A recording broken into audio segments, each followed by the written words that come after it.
What's up everyone, welcome to Ash Talks Movies and welcome to my review of Lilo Stitch. This is the latest live action remake from Disney, and like the 2002 animated film before it, this version tells the story of a young girl named Lilo, played here by newcomer Maya Kiloa, who is being raised by her older sister Nani, played by Sydney Agudong, after the loss of their parents. Their lives take a turn when Stitch, a genetically engineered alien fugitive, crash lands on their Hawaiian island, bringing chaos with him. Before I jump into the review, do me a favor, make sure you subscribe, that way you can keep up with all the videos I post here on the channel.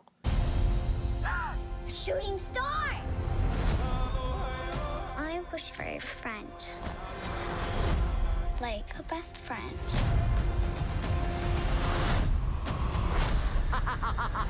What the hell?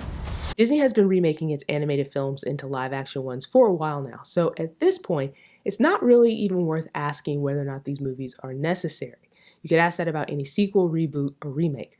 What it really comes down to is the movie good or is it bad? In the case of Lilo and Stitch, I'm happy to report that it is good. In fact, it is very good. This movie is charming and heartfelt with plenty of humor and wacky Stitch shenanigans to go around, and I found this movie to be very entertaining. And I don't want my review to just be me comparing this version of Lilo and Stitch with the animated one, but it's kind of hard not to because it is a remake after all. This version sticks pretty close to the source material, but it does have enough changes that make it feel somewhat fresh. Not all the changes work, and some of them really do limit the story, but some are actually improvements. This isn't a shot-for-shot remake, but there's plenty here that is very familiar. Now, at the heart of the story for the original Lilo and Stitch movie was this concept of ohana, or family. And if you saw the original animated film, you've heard that phrase before, you've probably even said it yourself.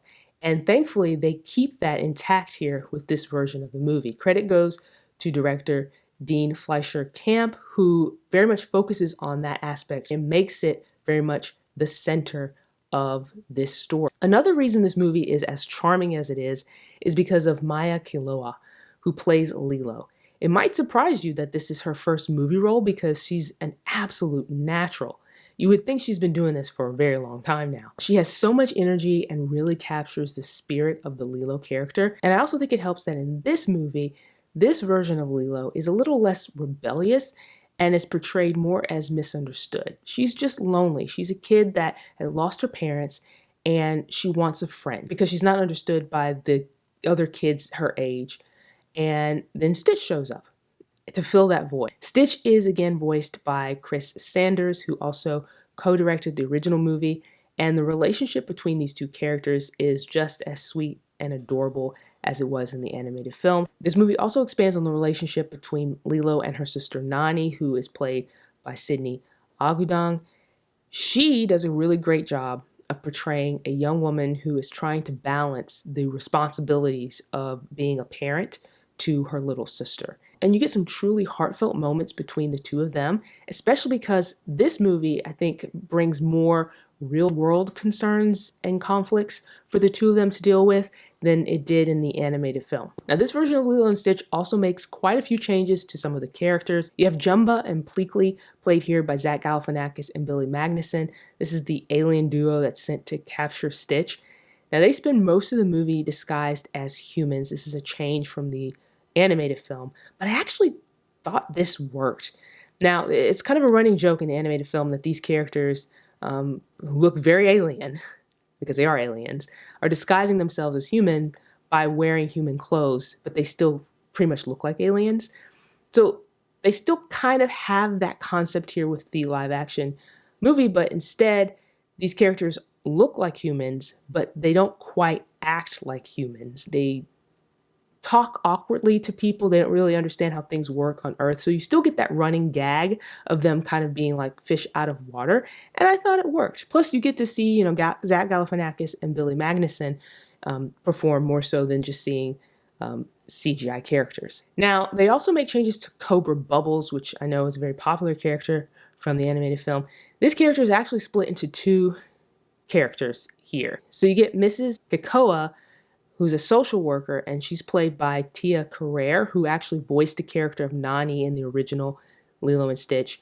And then you have this version of Cobra Bubbles, played by Courtney B. Vance, who is a CIA agent monitoring alien activity. I was kind of indifferent to this change, but I will say that it does reduce the character of Cobra Bubbles, who doesn't have as big of a presence in this version as he did in the animated film. Also, the character of David feels somewhat reduced here, and I think that's mostly just because there were so many other characters that this movie was juggling. I really did enjoy Lilo and Stitch, but some other things that didn't work for me was the pacing of this movie. There were times this movie felt really rushed, like they were, speeding through certain moments and certain scenes. I think that was intentional because I think it was done to keep the attention of its target audience, which is kids. So, in that way, I understood it, but it also, in my opinion, sort of shortchanged some of the more meaningful moments in the movie. Now, it's no surprise that Disney is doing a live action remake of Lilo and Stitch because Stitch is a very popular character. In fact, that movie spawned a few sequels, and there's also a Lilo and Stitch TV series. And so it really just came down to a matter of when, not if, this was going to happen. I guarantee you kids are going to love this version of Lilo and Stitch. Even if they've already seen the animated film, I think they're going to get a real kick out of this one because it's fun, it's charming, it feels like, this nice little family adventure with some really great heartfelt moments and messages. This movie is probably going to do extremely well at the box office, which will, I think, silence some of the doubters who keep asking like why Disney makes these movies. Well, I'm pretty sure the box office is going to give a very clear answer on that. Overall, I enjoyed Lilo and Stitch. I think it's one of the best Disney live action remakes that they've had in a while. When it comes down to Disney's live action remakes, it really comes down to where does it fit on this scale. I put like Cinderella at the top, like among the greats and the best, and then I put like Dumbo there at the bottom. And Lilo and Stitch fits really nicely on the good side, the great side of things, because I do really think it does a great job of sort of trying to recapture the magic of the original movie, but still kind of being its own thing and making some changes that felt necessary for a live action type movie to fit a live action movie. But even though not all the changes work, I still think, it does a really great job of just being a really entertaining movie, very charming, just a delight. And I think audiences are really going to enjoy this one. So those are my thoughts on Lilo and Stitch. Do you plan on seeing the movie in theaters? Let me know in the comments. While you're here, like and subscribe and stick around for more videos like this.